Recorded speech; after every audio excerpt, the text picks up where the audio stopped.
please subscribe and don't forget to press the bell icon to get notified whenever we upload a new video.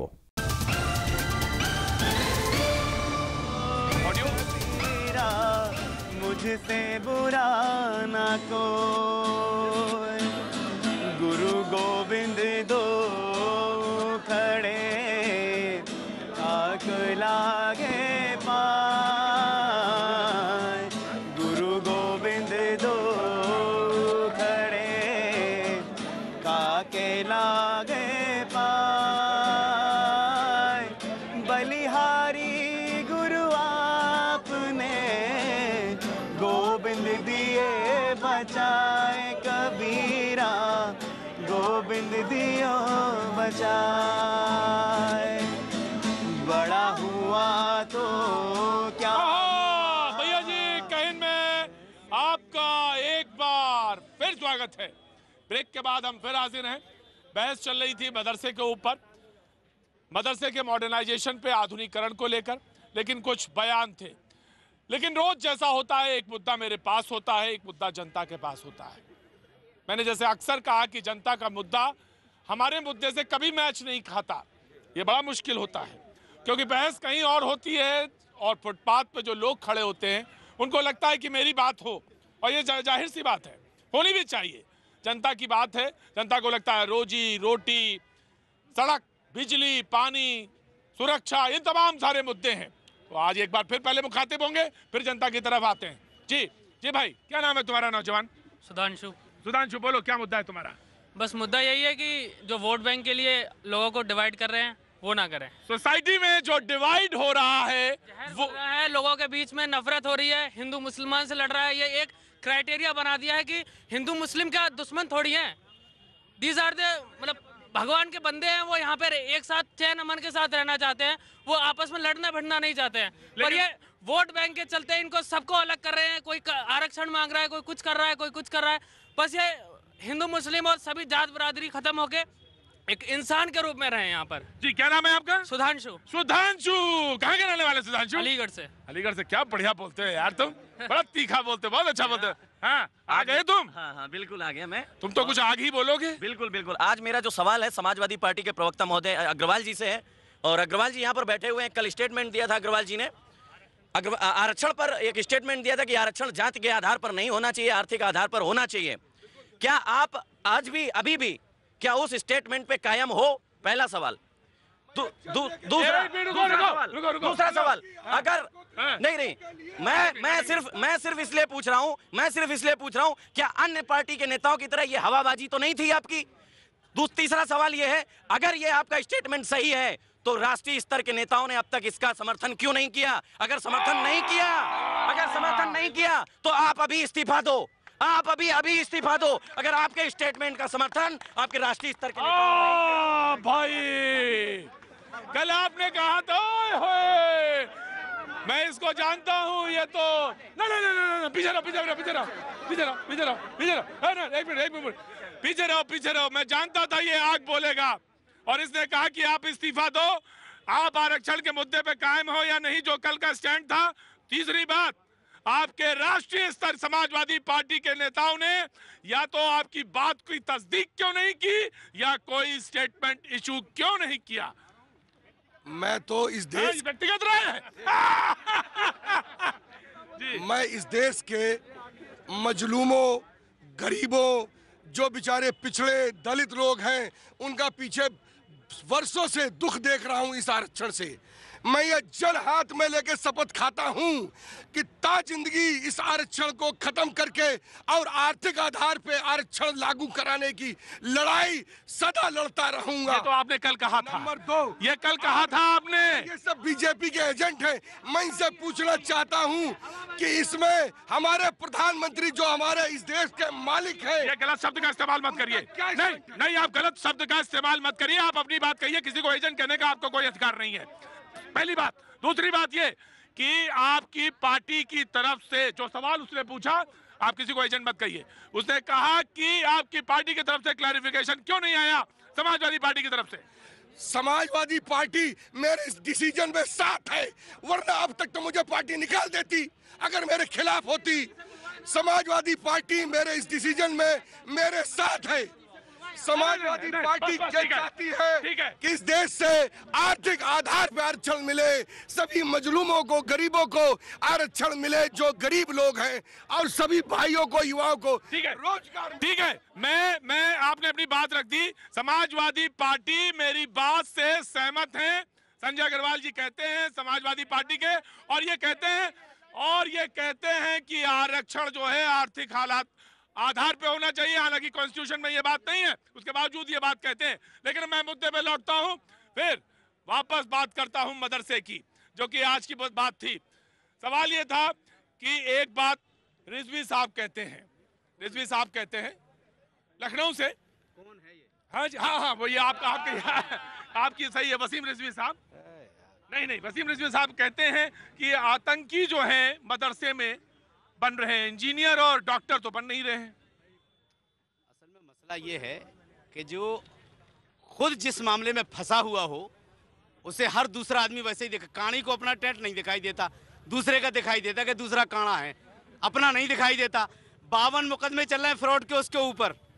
जब वो Samajwadi party में था तब मदरसे में आतंक नहीं पढ़ाया जा रहा था, जब बीएसपी में था तब नहीं पढ़ाया जा रहा था। आज बीजेपी में आगे अपने आप को बचाने के लिए एक ट्रेंड निकला है। वो कह रहे हैं, कुछ उदाहरण भी दे रहे हैं कि बेंगलोर से पकड़े गए, केरल से पकड़े गए। साहब आप झड़े में कूड़ा फैला रहे हैं, आप झड़े में कूड़ा फैला रहे हैं, आप झड़े में कूड़ा फैला रहे हैं। मुझे लग रहा है कि इंटरनेशनल लेवल पे बात चल रही है, और एक गली मोहल्ले के आदमी ने अगर कोई बात कह दी अपने आप को जिंदा रखने के लिए तो उसको इतना तूल नहीं देना चाहिए। वसीम रिजवी अपने आप पे बचे फिर रहे हैं, मुकदमा चल रहा है उनके ऊपर 52 फिर धोखाधड़ी के। खड़े हुए नवीन जी, गली मोहल्ले की बात थी तो गली मोहल्ले की ही बात है ये, और आप भी गली मोहल्ले के ही नेता से इनकार नहीं करेंगे। योगी जी ने बचा रखा उनको ना। आपने कहा कि गली मोहल्ले के नेता ने कोई बात कही है। अब मैं पूछता हूँ, ये गली मोहल्ले के नेता की बात है? मैं अंसार रजा साहब की याददाश्त कितनी तेज है मुझे समझ नहीं आता, कई बार गायब हो जाती है, कई बार गजनी बन जाते हैं। मुझे ये बताइए, कल तक वो शिया वक्फ बोर्ड के चेयरमैन कल भी थे, आज भी हमने नहीं हटाया। अरे एक नहीं, आज की डेट में कांग्रेस ने भी बहुत सारे ऐसे पदों पे बनाए थे, वो लोग जो थे उनको भाजपा सरकार आने के बाद केंद्र से हटाया नहीं गया, क्योंकि हमारे यहाँ कांग्रेस वाली नीति नहीं है। लेकिन समाजवादी पार्टी में थे तब तो इनके सर माथे पर थे। आज वो उन्होंने सच बोल दिया, सच बोलने की आजम खान से बचने के बाद हिम्मत आ गई तो इनको कष्ट होने लगा। मुझे समझ नहीं आया इनका दर्द किस बात का है। इनका दर्द सच्चाई आने से है या इनका दर्द सच्चाई छुपी रहने की वजह से था? किसी भी पार्टी के शैक्षिक वातावरण को खराब करने की, हिंदू मुसलमान को लड़ाने की कोशिश न की जाए। कोई भी उंगली उठाने से पहले हर इस देश का मुसलमान गद्दार नहीं हो सकता। अब्दुल हमीद यही पैदा हुए, यहाँ ये नहीं कहा किसी ने, ये किसी ने नहीं कहा, ये किसी ने नहीं कहा संजय जी। मदरसों को गलत नहीं कह सकते, मदरसों को गलत नहीं कह सकता जी, मदरसों को गलत नहीं कह सकते। मैं लियाकत भाई मंदिर को गलत मैं नहीं कह रहा हूँ। लियाकत खान साहब हैं, मेवात से आते हैं। संजय भाई आपकी बात हुई? मैं जी देखिए, बात ये है, मदरसों के ऊपर बहस है ना। देखिए, मदरसे में पहले दारुल उलूम देवबंद में पहले राष्ट्रपति गए थे राजेंद्र प्रसाद, उनने वहां किताब में लिखा, आबिद साहब कल टीवी पे बोल रहे थे, मुझे उनसे ज्ञान हुआ है कि उन्होंने किताब में वहां लिखा बुक में कि अगर दारुल उलूम देवबंद नहीं होता तो शायद हिंदुस्तान को आजादी ना मिलती। और मैं आपको बता दूं हिस्टोरिकल पॉइंट ऑफ व्यू से कि जंग आजादी में जिनका नाम निशानी, कमो बेस 500 उलामा शहीद हुए हैं जिनका कोई नाम ही नहीं लेता। 500 की तादाद है जी। 100-150 बरस में जो शहीद हुए उलमा जंग आजादी में, जिनका नाम निशान भी नहीं है। तीसरी बात, जब से बीजेपी सरकार बनी है, हमारे गृह मंत्री राजनाथ सिंह ने उसे कोई बात नहीं उठा रहा यहाँ पे, या तो मेरे को तो उसको मालूम है, मैंने टीवी पे सीधी डिबेट देखी थी लोकसभा से। राजनाथ सिंह जी ने, होम मिनिस्टर ने रिपोर्ट रखी थी मदरसों के बारे में कि मैंने सारा सर्वे करवाया इंडिया का। मैं ये जिम्मेदारी से कह रहा हूं, लोकसभा की बात, गृह मंत्री की बात, गृह मंत्रालय की बात, कि मदरसों में कोई आतंकवादिता नहीं है, कोई आतंकवाद की पढ़ाई नहीं होती है। ये गृह मंत्रालय ने, राजनाथ सिंह ने पहले साल में बनने पे सर्वे कराया था। जी दत्ता जी वांट टू स्पीक। जी मैं आ रहा हूं जी। प्रतीक भाई, जहां मौलवियों की शहीद होने की जहां बात आती है, अरे ऐसे तो हजारों लाखों पंडित हैं जो शहीद हुए हैं और जो गुमनाम रहे हैं, तो इसलिए मजहब के हिसाब से जितने सारे फ्रीडम फाइटर हैं, मजहब के हिसाब से ना देखें, मजहब के हिसाब से देखने की आवश्यकता नहीं है। दूसरी बात यहाँ पे आती है कि एनआईए की बहुत सारी रिपोर्ट है जहाँ पे कहा गया है कि बहुत ऐसे संदिग्ध लोग हैं जो कहीं ना कहीं पे पनाह लेते हैं मदरसाओं पे और मॉस्क पे। तो ये इसको कौन क्यों नहीं गृह मंत्री पकड़ते, उन्हें क्यों नहीं उस पर कार्रवाई करते, क्यों नहीं ये मानसिकता बना? दूसरी बात, आप अगर बंगाल जाएंगे, आसाम जाएंगे, बॉर्डरिंग एरियाज में ऐसे सैकड़ों इलीगल मदरसा तैयार हुए हैं जिसको खुला छूट बंगाल की सरकार ने दे के रखी है। जब खुला छूट दे के रखी है, उन सब चीजों पे कहीं ना कहीं पे तफ्तीश होनी चाहिए। बहुत सारे अपने गृह मंत्री की रिपोर्ट को ठुकरा रहे हैं। मैं जिम्मेदारी से कह रहा हूँ, गृह मंत्री ने ये संसद में ये बात रखी थी कि मदरसों में कोई आतंकवाद की पढ़ाई नहीं होती, कोई आतंकवाद की ट्रेनिंग नहीं दी जाती। छोटी मोटी खराबी हर जगह होती है, ये खराबी को ढूंढते रहेंगे, खूबी भी उनमें कुछ होंगी जरूर, खूबियां भी। गृह मंत्री जी ने रजिस्टर्ड मदरसाओं के बारे में कहा था, उन्होंने अनरजिस्टर्ड मदरसाओं के बारे में नहीं कहा था, कभी नहीं कहा था। मुझे लग रहा है कि गृह मंत्री की बात को लेकर के बहुत ज्यादा कंफ्यूजन पैदा कर दिया गया है। मुझे एक बात याद है, मौलाना दहलवी साहब आ गए हैं। मौलाना दहलवी साहब तवज्जो चाहूंगा। उन्होंने बाकायदा तौर पे वहाबियज्म की तरफ इशारा करके भी कहा था गृह मंत्री ने, उसको क्यों कोई नहीं दोहरा रहा भाई? वहाबिज्म तो सबसे बड़ा खतरा है इस देश के लिए। तो ये तो कहा ही इन्होंने। वहाबिज्म के चलते ही मदरसा डॉक्ट्रिनेटेड हो रहे। सच्चाई पे चलने में दो गलती होती है, या तो सच्चाई को आदमी शुरू नहीं करता, या सच्चाई के सफर को अधूरा छोड़ देता है। देखिए, अच्छे मदरसों की रजिस्ट्रेशन हुई पड़ी है। ये जो एक मिनट अग्रवाल साहब, एक मिनट, मैं आपकी बात बड़ी कर रहा हूँ। जो ये दुकानें भी खुली पड़ी हैं, इसमें कोई शक नहीं, ये बंद खुली हैं। हाँ, बिल्कुल खुली हुई हैं दुकानें। दहलवी साहब आप तस्दीक करते हैं कि दुकानें खुली हुई हैं मदरसों के नाम पे? कुछ दुकानें भी खुली हुई हैं। सबको सुना बड़े ध्यान से। पहले जो दुकानें खुली हुई हैं, ये एजेंट है उसके। हम नहीं है। नहीं, गलत बात, ये गलत बात है। एक मिनट सुन लीजिए, मदरसों का सब अब आप रजिस्ट्रेशन सुन तो होना चाहिए। नहीं, बुलवा लीजिए। पहली चीज तो जितने लोग हैं ये संजीदा लोग हैं, और हम यहाँ पे चर्चा कर रहे हैं राष्ट्रीय सुरक्षा पर। राष्ट्र की सुरक्षा, माँ भारती की सुरक्षा हम सबके लिए सर्वप्रिय है। मदरसा हो, स्कूल हो, गुरुकुल हो, किसी भी पंथ, किसी भी कॉन्वेंट, अगर कहीं पर भारत विरोधी कार्रवाई हो रही है, उनको बंद करना चाहिए, उनके खिलाफ कार्रवाई होनी चाहिए। मैं 3 चीज़ें कहना चाहता हूँ संक्षेप में। पहली मर्तबा, और हमारे दत्ता साहब संघ से आते हैं, संघ में सुदर्शन जी संचालक थे, उन्होंने उस ज़माने में मदरसों के साथ सबसे पहले संवाद शुरू किया। अडवाणी जी ने उसके बाद सदन पटल पे कहा भारत का कोई मदरसा आतंकवाद में लिप्त नहीं। ये मैं नहीं कह रहा, सरकार कह रही है। दूसरे थे शिवराज पाटिल, जिन्होंने कहा कोई मदरसा नहीं। तीसरे राजनाथ सिंह, और सबसे बड़े प्रमाण तो भारत के प्रधानमंत्री हैं, जो कह रहे हैं कि एक हाथ में कंप्यूटर होगा और एक हाथ में कुरान होगा। अब जहां तक वहाबिज्म की बात करते हैं, कल आपको मालूम है कनाडा, हमारे दत्ता साहब और बलूनी हमारे नवीन साहब इसका शायद जवाब दे दें, किसी ने भारत में, आपने भी, भैया जी मैं शिकायत करता हूँ, आपने भी चर्चा नहीं की। कल मैं बहुत गलत आदमी हूँ, मैं मान रहा हूँ। कल क्या कहा, कल कनाडा और अमेरिका के गुरुद्वारा प्रबंधक कमेटियों ने यह कहा कि भारत का कोई राजनयिक नहीं आएगा, क्योंकि कनाडा के मुख्य डिफेंस मिनिस्टर को खालिस्तानी का, और सच्चाई भी है, वो खालिस्तानी समर्थक है। आप वहाबिज्म की बात कर, प्रधानमंत्री के क्षेत्र में, चुनाव क्षेत्र में जामे सल्फिया बनारस है, जहाँ को प्रधानमंत्री ने लेटर लिखा, और जब वो सऊदी अरब गए, उस मदरसे के रिएक्टर ने जाके शाह और उनके बीच में बैठ कर तफसील से बातचीत करी, यानी जो ट्रांसलेशन हुआ है उसी अरे भैया, क्या बरेलवी का मदरसा हो, क्या देवबंदी का हो, किसी का भी हो, शिशु मंदिर चलाने वाला कोई भी हो, अरे असल चीज़ है एजुकेशन का स्टैंडर्ड होना। और वसीम रिजवी में एक बात कहूँगा, आज मुख्तार अब्बास नकवी साहब ने, एक मिनट, मुख्तार अब्बास नकवी साहब ने बात ही ख़त्म कर दी। उन्होंने कहा कि उसको मालूम ही नहीं है, जो आदमी कत्ल के जुर्म में 2 मरतबा जेल जा चुका हो, और बीजेपी जिसके बारे में 12 दिन तक संसद नहीं चलने देती हो, हमारा कहना है ऐसे व्यक्ति को, करप्ट व्यक्ति को हटाइए। प्रतीक भाई, यहाँ पे इस देश में सबसे बड़ा खतरा खतरा अगर है तो वही भी इस्लाम से है। तो सवाल यही है जनता के हाथ। जी जी, मेरा कहना है हिंदू सिख ईसाई मैं आ रहा हूँ दत्ता जी। देवबंद में बाकायदा वहाबिज्म पढ़ाया जाता है।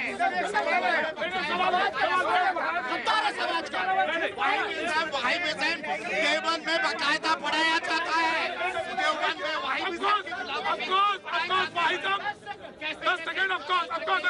आज हमारे प्रधानमंत्री की कोशिश से, अरे सुनिए समर्थक है देवबंदी, कैसे आप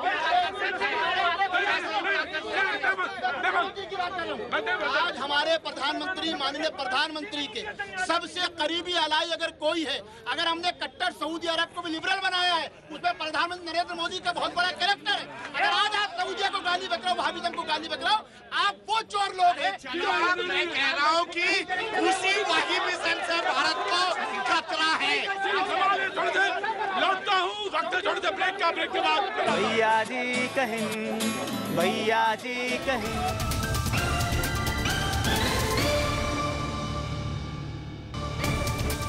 धीरे धीरे रे मना। भैया जी कहीं में आपका एक बार फिर स्वागत है और मौजूद। जी, कभी कभी होता है कि कुछ लोग प्रोग्राम देखते देखते फोन करते हैं और मुझे अभी जो कॉल आई वो थी रामपुर से, बीटीसी के कुछ लोग 2016 यूपी का मसला, जिसमें उन्होंने सारी प्रक्रिया पूरी हो जाने के बावजूद वो अभी भी जब नई सरकार बनी तो उसको होल्ड कर दिया। तमाम सारे लोग हैं जिन्होंने ट्विटर के जरिए, फ़ोन के जरिए बात कही कि मेरी भी बात भैया जी कहीं में रख दी जाए। आप अगर आए कभी तो अपनी बात यहाँ भी आकर रख सकते हैं। मैंने आपकी बात रख दी है। जी जी, मैं आ रहा हूँ। क्या नाम है बाबू? मेरा सर रोहित है। हाँ रोहित, बताओ। मैंने सर मैं फाइनेंस मिनिस्टर को कुछ बताना चाहूँगा। फाइनेंस मिनिस्टर को? सीधे फाइनेंस मिनिस्टर। बिल्कुल। क्या काम करते हो? मैं सर फाइल ले जाता हूँ। अच्छा, हाँ, ये ऑफिस में फाइल ले जाते हैं एक जगह से दूसरे, एक जगह से दूसरी जगह। मेरा जो प्लान है पूरे देश के लिए है। हाँ। और ये मैंने लास्ट टाइम मैंने बनाया था मिनिस्ट्री ऑफ ई कॉमर्स। ये मैं चाहता हूँ कि जो जीएसटी जो अभी लॉन्च हुई थी, इसमें कई सारी लोगों को मुसीबत हुई है, जिसकी वजह से लोगों का व्यापार ठप पड़ गया है। तो मैं फाइनेंस मिनिस्टर से गुजारिश करूँगा कि जो बिजनेस है हमें ख़त्म नहीं करना है, बल्कि बिजनेस को इम्प्रूव करना है। और मैं चाहता हूँ कि नई नई इंडस्ट्रीज वहाँ पे लॉन्च हो। और ये बहुत अच्छी बात रोहित भाई, ये ऑफिस में काम करते हैं, किसी ऑफिस, सरकारी ऑफिस में काम करते हैं, एक जगह से दूसरी जगह फाइल ले जाते हैं। बहुत बहुत शुक्रिया, इन्होंने कोई एक मॉडल बनाया। जी, आप बात करना चाह रहे थे। जी प्रतीक भाई, मैं सिर्फ इस पूरे डिबेट में आज एक बात रखना चाहता हूँ।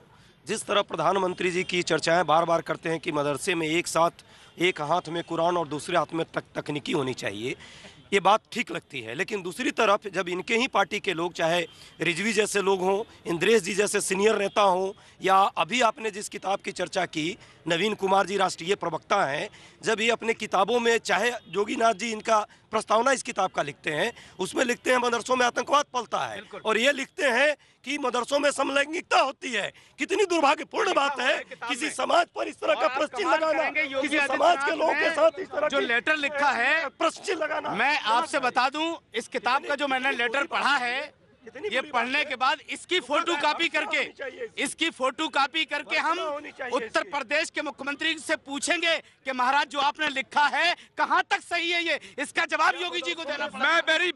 मेरी बहस इस किताब पे नहीं थी, अलबत्ता मेरी बहस किताब पे नहीं थी। मैं क्लैरिफिकेशन लेके आता हूँ। ये बहुत जरूरी है। इन्होंने कहा कि मदरसों में समलैंगिकता होती है, बहुत सारे में होती है। अभी लखनऊ में पकड़ा गया, क्या बात करते हैं, उसको कहा जाएंगे। अगर इस बुराई को खत्म करने की बात है तो क्या गलत है भाई? क्या ये इसको कहेंगे क्या? ये है नहीं क्या? ये गलत है क्या? ये होता है, और जो है वही लिखा है। हम तो एक बात जानते हैं, इसका जवाब उत्तर प्रदेश के मुख्यमंत्री को देना पड़ेगा सबूत के साथ, वरना पूरी दुनिया में यूपी के मुख्यमंत्री को नंगा कर दूंगा। क्या बात करते हैं आप? अपनी जिब्बे को संभालिए। योगी आदित्यनाथ कोई गलत नहीं लिखा। अगर इस्लामिक मदरसों में आतंकवाद है तो है, सही लिखा उन्होंने, कोई गलत नहीं लिखा इस प्रस्तावना के अंदर। देखिए ऐसा है, ये नवीन भाई मेरे भी दोस्त हैं, उनकी किताब अच्छी है। भारत में ना तो नवीन जी का कद अडवाणी जी से बड़ा, ना राजनाथ जी से बड़ा है। और बर्दवान के बाद जब NSA डोवल साहब वहाँ गए, डोवल साहब के जाने के बाद, ये मैं नहीं कह रहा हूँ, सदन पटल पे राजनाथ सिंह जी ने कहा और गोडबोले कमेटी ने कहा कि जो मदरसे बंगाल में भी हैं वो भी आतंकवाद में लिप्त नहीं है, ये मैं सरकार के। अब बात किसकी मानी जाएगी? गोडबोले साहब की माने, डोवल साहब की माने, प्रधानमंत्री नरेंद्र मोदी की माने? सच्चाई ये है कि इस मौके पे जब प्रधानमंत्री का मामला है कि प्रधानमंत्री को ऐसे लोग, क्या हमारे नवीन जो ये एकलव्य बनाना चाहते हैं, एक व्यक्ति अच्छा काम करना चाहते हैं, वो चाहते हैं सारे भारतीय एक साथ आए, हर मदरसे मॉडर्नाइजेशन हो, ये उसका अंगूठा काटना चाहते हैं। ये प्रधानमंत्री के विरोधी लोग हैं। शिक्षा की बात कर रहे हैं, गलत क्या कर रहे हैं? हमने यही तो कहा मदरसों में आधुनिक शिक्षा होनी चाहिए। जिन मदरसों में इस्लामिक पाठ पढ़ाया जाता है उसी का तो विरोध कर रहे हैं। इसमें क्या गलत कर रहे हैं? आज इस देश में मैं आपसे कहूंगा कि नहीं, मैं किताब नहीं मानता, मैं किताब नहीं मानता। मैं ये कहूंगा, आप एक मिनट,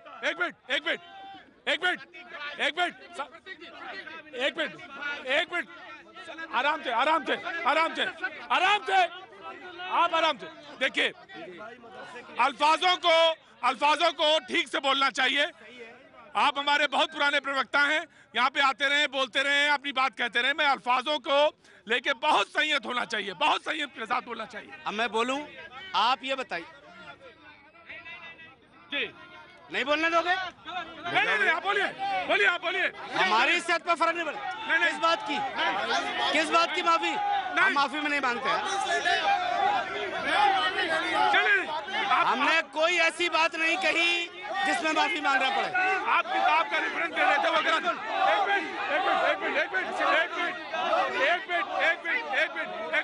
समझ में आ गया कि देश बड़ा है।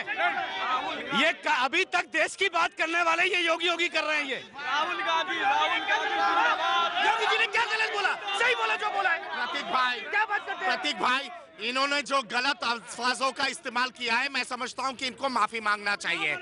दूसरी बात यहाँ पे ये आती है कि इमराना का गैंगरेप मदरसा में ही हुआ था। मीरठ में जो वो लड़की की गैंगरेप हुई थी, मदरसा में ही हुआ था। ये सब चीजें अगर सार्वजनिक किया जाए, ये सारी चीजें अगर बताया जाए तो गलत क्या है? जो चीज हो रहा है मेरे पास देखो, ऐसा एक मिनट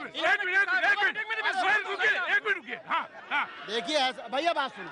पहले जो है पहली चीज तो ये कि माननीय प्रधानमंत्री हो, सुनो भारतीय लोकतंत्र में कोई भी चुनावा व्यक्ति हो, वो कहीं का मुख्यमंत्री हो, उसका हमको सम्मान करना चाहिए। अंसार भाई ने जो कहा, मैं व्यक्ति तौर से खेद जताता हूँ, बिल्कुल मैं खेद जताता हूँ। योगी आदित्यनाथ उत्तर प्रदेश के मुख्यमंत्री हैं, वो मुख्यमंत्री भी हैं और साथ साथ गैरवाधारी व्यक्ति भी हैं। उनके लिए मैं समझता हूँ, उनकी तरफ से मैं खेद व्यक्त करता हूँ। माफी मांगते हैं। इन्होंने कहा कि वो माफी मांगते हैं। आज अभी बस सिर्फ इतना, फिर मुलाकात होगी।